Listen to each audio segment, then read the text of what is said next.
আলাইকুম, কেমন আছেন সবাই? আমরা আলহামদুলিল্লাহ ভালো আছি। আর আমরা আজ এসেছি দুবাই মলে, যেটা নাকি পৃথিবীর দ্বিতীয় বৃহত্তম মার্কেট। আর এই মার্কেটে এসে আমরা চলে আসলাম এখানে একটা একুয়ারিয়াম আছে সেটা দেখার জন্য। যদিও এই একুয়ারিয়ামটা দেখার জন্য ভিতরে টিকিট করে যেতে হয়। আমরা যেহেতু একুয়ারিয়ামের ভিতরে যাব না, তাই বাইরে থেকেই দেখছি, তাই টিকিটও করছি না। আর এখান থেকেই দেখতে পাচ্ছি একুয়ারিয়ামের ভিতরে আছে অনেক অনেক মাছ, আর ভিতরে কিন্তু মানুষও আছে, তারাও এই ভিতরে ঢুকে ছবি তুলছে। আমরা এখানে দাঁড়িয়ে থেকে একুয়ারিয়ামও দেখবো, আর এই যে মারামারিও করব।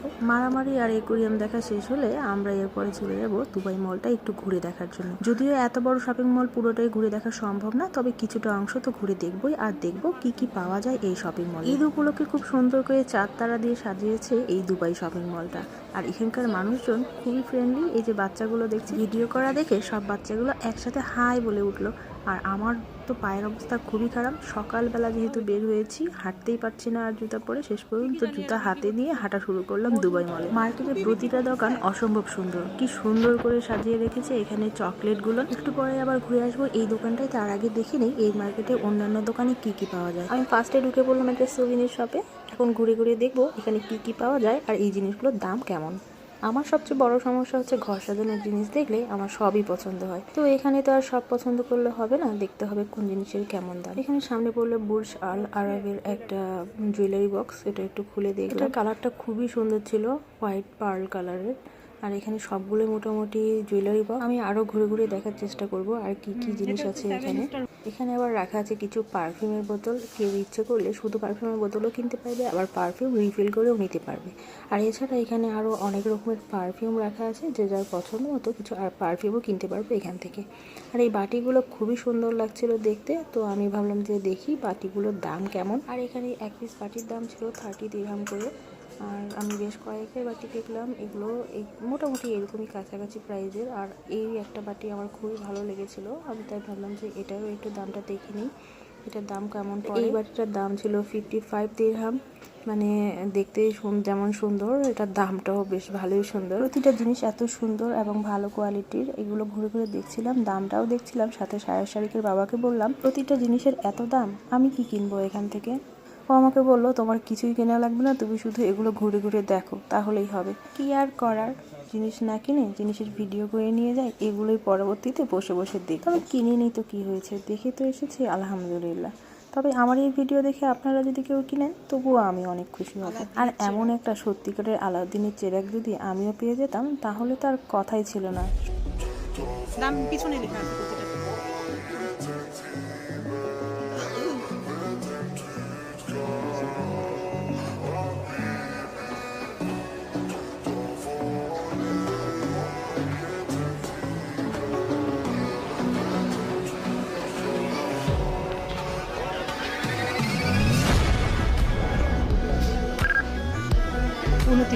29 দিরহাম, 29 দিরহাম।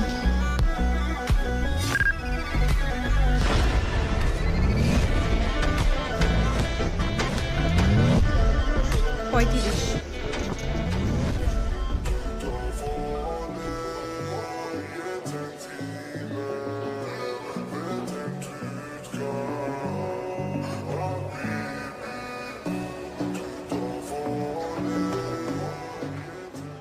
এই দোকানে কী কী পাওয়া যায় আর জিনিসের দাম কেমন সবই দেখা হলো। এখন সারিকে বাবা শুধু আমাকে বারবার বলছে হয়েছে চলো যাই। আর আমি তো ঘুরে ফিরে আবারও দেখছি আর কী কী পাওয়া যায়। আর জিনিসগুলো এত সুন্দর, আমার তো শুধু দেখতেই ইচ্ছে করছে। আর আমাদের যেহেতু এখানে লাঞ্চের অর্ডার দেওয়া ছিল, আমরা কিন্তু লাঞ্চের অর্ডার দিয়েই দোকান দেখতে গিয়েছিলাম। তো আমাদের খাবার চলে এসেছে, আমরা খাবারটাও খেয়ে নিলাম। আর এই দোকানটা যাওয়ার সময় দেখছিলাম খুবই সুন্দর লাগছে, এটা পুরোটাই একটা ডেজার্টের দোকান। এখানে হচ্ছে বিভিন্ন রকমের মিষ্টি আইটেম, সন্দেশ, ডিলাইট যেগুলো পাওয়া যায়। তো এটাও একটু ঘুরে দেখলাম। শপিং মলের ভিতরে যে এত বেশি গ্যাঞ্জাম, সায়র আর আমি যে এই দোকানের ভিতরে ঢুকেছি, শারিকের বাবা খেয়ালই করেনি, ওরা ওদের মতো হাঁটছে। হঠাৎ করে আমরা খেয়াল করে দেখছি যে ওরা আমাদের সাথে নেই। সায়র ফিরে এসে বলছে মা বাবাকে তো খুঁজে পাচ্ছি না, এখন আমরা কি করব, আমরা বুঝে হারিয়ে গেছি, বাবার ফোনে কলও যাচ্ছে না। বললাম টেনশনের কোনো কারণ নেই, ওরা নিজেরাই খুঁজে বের করবে আমরা কোথায় আছি। আর আমরা হাঁটতেই থাকি, দেখতেই থাকি কি আছে। কোন দিকে গেছে আমাদের কলা হচ্ছে না। যাক, অবশেষে খুঁজে পাওয়া গেছে। আর দুবাই মল থেকেই যেহেতু আমরা বুর্জ খলিফায় উঠবো, আমাদের বুর্জ খলিফায় ওঠার সময়ও হয়ে গেছে, তাই জন্য আমরা এখন লাইনে দাঁড়িয়ে যাচ্ছি। আর দেখা হবে নেক্সট ভিডিওতে বুর্জ খলিফার উপরে ইনশাআল্লাহ। ততক্ষণ পর্যন্ত সবাই ভালো থাকবেন, সুস্থ থাকবেন, সাবধানে থাকবেন। আল্লাহ হাফেজ।